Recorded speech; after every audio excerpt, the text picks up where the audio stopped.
सबसे पहले आज धर्मेंद्र महाराज जी का मैं शुक्रिया अदा करना चाहता हूँ।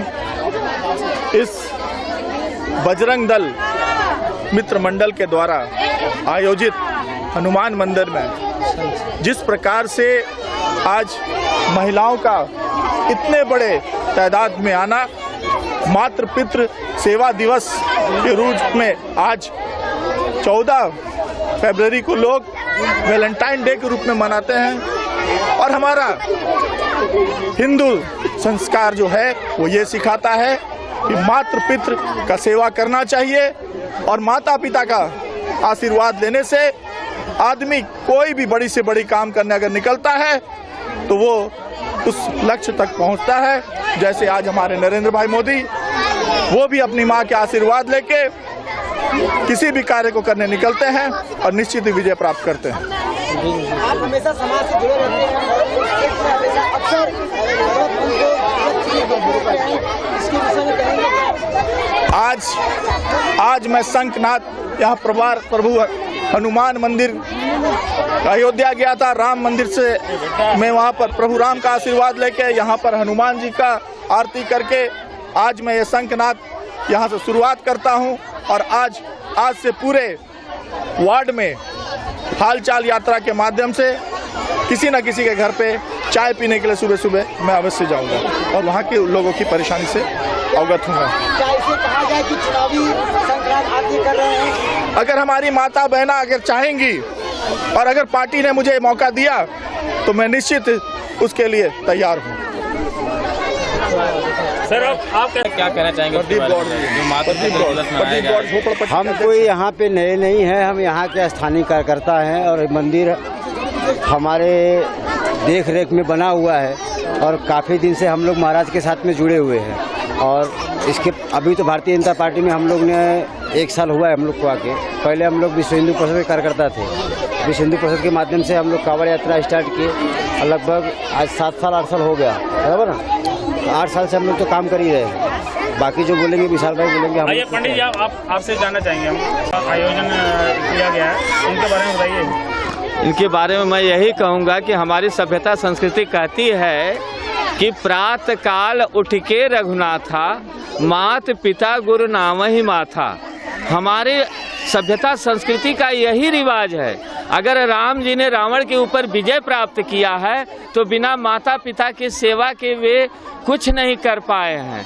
तो यह आशीर्वाद सभी बच्चों को मिले जो जगह जगह रावण कोने कोने नाके नाके पर उपस्थित हुए हैं। इनका संहार करने के लिए घर घर में राम पैदा हो चुके हैं। अब रावण को होशियार रहना पड़ेगा और राम राज्य आ चुका है। यह शंखनाद विशाल भगत जी के द्वारा थोड़ा समय पहले से हुआ है, लेकिन हम लोग इसमें राजनीतिक माहौल नहीं डालना चाहते क्योंकि हमारा यह माहौल धर्म सभ्यता संस्कृति का है। और हम विशाल भगत, प्रदीप जी और आज जो युवा ग्रुप अमन और ऋतिक इत्यादि भीम हैं, ऐसे ऐसे बच्चों, राधा जी है, रोशनी है, किंजल इत्यादि है और मातृशक्ति से जो है कि लक्ष्मी जी हैं, रामलली जी हैं और बहुत से मीना जी हैं। इनके द्वारा आज जो मातृ पितृ पूजन दिवस मनाया गया है बड़ा ही सुंदर है। मैं तो ज़्यादा कुछ नहीं कहूँगा। मैं बच्चों को ही देख करके, इनका प्रेम देख करके और माँ बाप का प्रेम देख करके मैं तो खुद आंखें छलक आई। मैं एक शब्द नहीं बोल पा रहा था, लेकिन अभी आपके सामने बोलना पड़ा क्योंकि यह जरूर उद्गार हर बच्चों के माँ बाप के दिल में जावे और बच्चों के दिल में जावे। और मान जी इनको कई गुना ताकत देवें। हम सभी लोगों के आशीर्वाद इनके साथ में हैं। इनकी इच्छाएं अवश्य पूर्ण होगी। आगे आप जो भी इच्छा करेंगे हम सभी लोग उसके लिए तैयार हैं। विशाल जी, जो आज का दिन है, युवा वैलेंटाइन डे मनाते हैं, तो युवाओं को क्या कहना चाहेंगे इस दिन के लिए, जो मातृ पितृ दिवस मनाया जा रहा है, क्या संदेश देना चाहेंगे? मैं युवाओं को कहूँगा कि अपने हिंदू संस्कृति की ओर और संस्कार जो है हमें सिखाया गया है उसकी ओर उन्हें ध्यान देना चाहिए और आज के दिन अपने माता पिता का ही पूजा करके ही आशीर्वाद लेना चाहिए।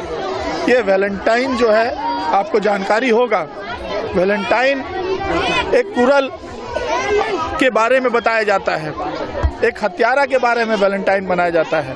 तो ये हमारा सभ्यता नहीं है। हमारे हिंदी सभ्यता में इस तरह की कोई भी वैलेंटाइन डे का जगह नहीं है और धीरे धीरे यहाँ के नौजवान, यहाँ की युवतियाँ समझ जाएंगी इस बात को। जय जय श्री राम। युवा हो और आज की डेट देखेंगे तो लवर डे के तौर पर मनाया जाता है, लेकिन आप लोग यहाँ पे मातृ दिवस के तौर पर मना रहे हैं। क्या युवाओं को संदेश देना चाहेंगे आप? जी, हम इससे युवाओं को ये संदेश देना चाहेंगे, जो कि उनका कहना है कि ये जो भी व्यक्ति है वो हमारे पहला प्यार है, मेरा पहला प्यार है ये वो।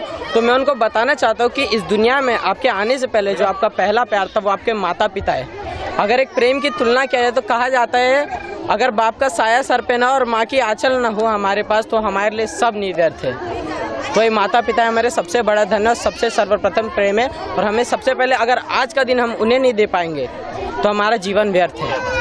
ये मेरा नाम राधा पाठक है और नागेश्वर शक्तिधाम मंदिर के धर्मेंद्र महाराज जी के सानिध्य मेरे पास हमेशा रहता है, विशाल भगत जी का भी आशीर्वाद रहता है। तो उस प्रकार से यहाँ पर बहुत सारे कार्यक्रम किए जाते हैं, जिसमें से एक मातृ पितृ पूजन दिवस भी है। लोग बोलते हैं ना कि वैलेंटाइन डे के लिए हम 5 घंटा 6 घंटा कभी भी निकाल सकते हैं, लेकिन मातृ पितृ पूजन के लिए हमने ये दिन निकाला है और वो दिन निकाला है जिस दिन पूरा विश्व माता पिता को छोड़कर किसी और के पीछे चलता है। उस दिन हम अगर सब कुछ छोड़कर माता पिता के चलते हैं तो कोई प्रॉब्लम नहीं है, कोई समस्या नहीं है। तो हमें मातृ पितृ पूजन दिवस पर कार्यक्रम करना चाहिए। और वैलेंटाइन डे को ही इसलिए कहा गया है क्योंकि कोई और दिवस आप दे नहीं सकते हैं, हम बना नहीं सकते हैं। तो कोई भी दिन हो, हम रोज़ माता पिता की जब पूजा करते हैं, घर से निकलते वक्त आशीर्वाद लेते हैं कि सही सलामत जाए, सही सलामत आए। तो एक दिन हमें मातृ पितृ बोलते ना पूजा करने के लिए कोई कम नहीं है, तो कर लेना चाहिए हमें। और यहाँ जितनी माताएं आती हैं ना, इस वजह से ही आती हैं क्योंकि उन्होंने हर साल कार्यक्रम किया हुआ है। उन्हें पता है कि वो 9 महीने कोख में रहने का दर्द एक बार फिर से एहसास होगा। इस वजह से वो यहाँ मातृ पितृ पूजन अवसर पर आती हैं। हमने विचार किया था कि 100 महिलाएं आएंगी क्योंकि पिछली बार कुछ 60-70 आई थी, पर 150 की संख्या में आकर उन्होंने आज दिल सच में बात कर दिया है। तो बहुत बहुत धन्यवाद उनका भी करती हूँ। विशाल भगत जी ने वित्तीय समस्या जो थी हमारी उसको भी दूर किया है, तो उनका भी मैं बहुत बहुत धन्यवाद करती हूँ।